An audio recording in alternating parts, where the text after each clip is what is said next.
Faut-il autoriser à nouveau le cumul des mandats pour les politiques? Elle est contre. Raquel Garrido, députée LFI de Seine-Saint-Denis, et l'invité d'Adrien Gindre. Bonjour Raquel Garrido. Bonjour Adrien Gindre. On va en parler en effet parce que désormais ça y est, vous avez retrouvé le droit à la parole. Vous avez pendant 4 mois été interdit de vous exprimer au nom du groupe France Insoumise à l'Assemblée nationale pour, je cite, des agissements et propos qui auraient nui au bon fonctionnement collectif. Vous voilà rentrer dans le rang, maintenant c'est la voie officielle. Je reprends aujourd'hui en commission des lois et en effet j'alerte le public sur ce risque de retour au cumul des mandats, puis c'est une proposition portée par le groupe Horizon d'Édouard Philippe. Le parti d'Édouard Philippe. Et je dis à mes collègues députés dont certains rêvent de pouvoir cumuler que c'est vraiment la fausse bonne idée. Nous les parlementaires... L'idée c'est de faire un lien, avoir un lien entre parlementaires et le terrain localement. Ça vous intéresse pas vous ce lien? Au contraire, je considère avoir un lien très fort avec ma circonscription. Par exemple, j'ai consacré ces dernières semaines à un audit sur la situation scolaire. Je soutiens le mouvement des enseignants, de tous les personnels et les familles qui actuellement se battent pour un plan d'urgence pour l'école en Seine-Saint-Denis. Parlementaires, Raquel Garrido-Hordy, ils sont à l'Assemblée enfermés à travailler. Très bien, vous faites votre travail, vous votez des lois, mais ils ne sont pas dans le quotidien des maires adjoints, des élus locaux qui eux, gèrent la vie jour après jour. Eh ben, c'est une fake news. Parce que par exemple... c'est une question d'analyse. Chacun a son regard sur la manière dont la politique se passe. Moi, j'ai réalisé par exemple un audit sur les 100 établissements scolaires de ma circonscription. Il manque dans chacun des établissements au moins un adulte. Donc il n'y a pas de problème de lien entre parlementaires et réalité. Les parlementaires, au contraire, nous sommes à un point en fait de vision privilégié sur nos circonscriptions. Tous les parlementaires. Et en plus, il y a une espèce de thèse selon laquelle si on était maire ou maire adjoint, on verrait mieux une réalité. Sauf que certains de mes collègues sont dans des circonscriptions où il y a parfois plusieurs centaines de communes. Donc, c'est pas parce s'ils étaient maires dans une des communes que ça leur donnerait une perspective mieux sur les autres. Donc, c'est une fausse bonne amie. Et nous, les parlementaires, nous sommes dans cette situation particulière parce que l'exécutif est minoritaire en quelque sorte à l'Assemblée. Nous devons faire valoir la puissance du pouvoir législatif face à une concentration du pouvoir entre les mains d'exécutif et notamment du président. Cette idée. Et cette idée, c'est une sorte de suicide des parlementaires. Si nous demandons à cumuler, les gens vont nous détester et ce sera tout bénef pour le président de la République et qui nous méprise avec le 49.3 successif. L'appel est lancé. Je le disais quand même, un jour particulier puisque vous reprenez effectivement ce droit à la parole au nom du groupe. Est-ce que ça veut dire que désormais vous êtes d'accord sur tout ce que fait la France Insoumise?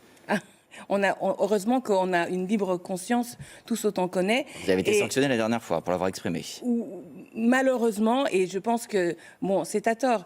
Cela dit, il n'y a pas entre nous de désaccord sur le programme. Ce programme, l'avenir en commun. Donc vous direz Jean-Luc Mélenchon est le candidat naturel pour 2027. Ça n'est pas dans le programme. Ça n'est pas le programme.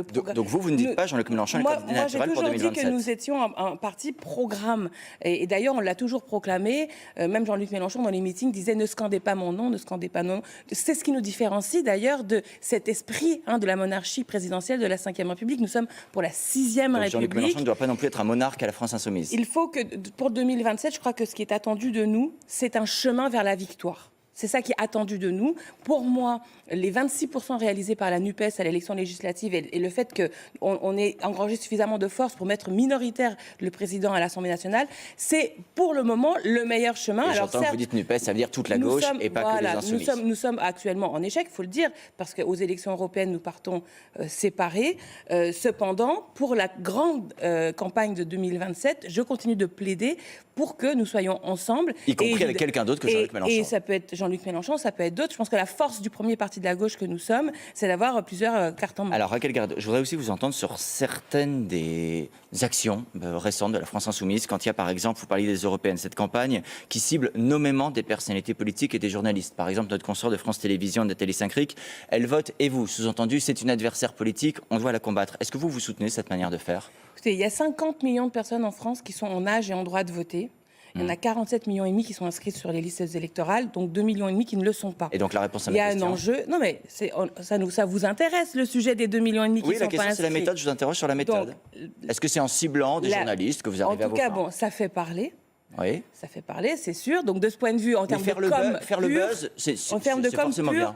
Non, c'est pas forcément bien. C'est pas forcément bien. Je pense qu'il faut qu'on veille à soutenir tout ce qui renforce la démocratie, le journalisme libre. renforce la démocratie. S'inscrire dans les listes électorales, voter, ça renforce la démocratie. Et soyons tous attentifs, et autant qu'on le est. travail des journalistes comme des politiques, tous autant qu'on est, soyons attentifs à avoir un comportement qui ne pousse pas les gens à se désinscrire des listes électorales. Il faut quand même qu'on garde, à mon avis, un goût, voilà, de la politique. Alors, la polémique, c'est drôle, ça peut être drôle. Moi, si j'avais été Nathalie Saint-Cric, j'aurais pris ça avec une bonne grosse rigolade. Je pense que... Oui, plus facile à dire à votre place. Probablement... Non, mais, pardon, moi, je fais partie des personnes qui ont pas mal d'autodérision. Ça nous arrive aussi beaucoup d'être ciblés aussi. Alors, justement, Raquel Garrido, en termes de ciblage, vous pouvez être servi parce que, notamment, vos positions sur l'Ukraine et la Russie vous valent quelques critiques du pouvoir exécutif. Hier, le président français a parlé de l'esprit de défaite de ceux qui regardent l'Ukraine. Alors, peut-être faisait-il allusion à l'Allemagne, il dit que non. Peut-être faisait-il allusion à ses oppositions en France. Est-ce que vous vous êtes senti visé? Est-ce que vous avez l'esprit de défaite face à la situation en Ukraine? C'est une expression très malheureuse, je trouve. Moi elle me rappelle l'esprit munichois, c'est-à-dire qu'on peut faire des références à d'autres moments. Ceux qui ont plié face au nazisme. Donc voilà, donc c'est grave de faire ce type de comparaison, surtout dans une circonstance où... ça me paraît... Limite, je vais faire une provocation. Ça me paraît poutinien comme type de remarque. C'est-à-dire de jouer le côté bravache. Moi, vous allez voir, vous soutenez l'Ukraine. Il est à deux doigts. Vous souhaitez la victoire de l'Ukraine. Bien sûr, bien sûr. Vous voterez le soutien à l'Ukraine à l'Assemblée mardi prochain, parce qu'il y aura un vote des parlementaires. Sur le soutien à l'Ukraine... ce sera oui ou non?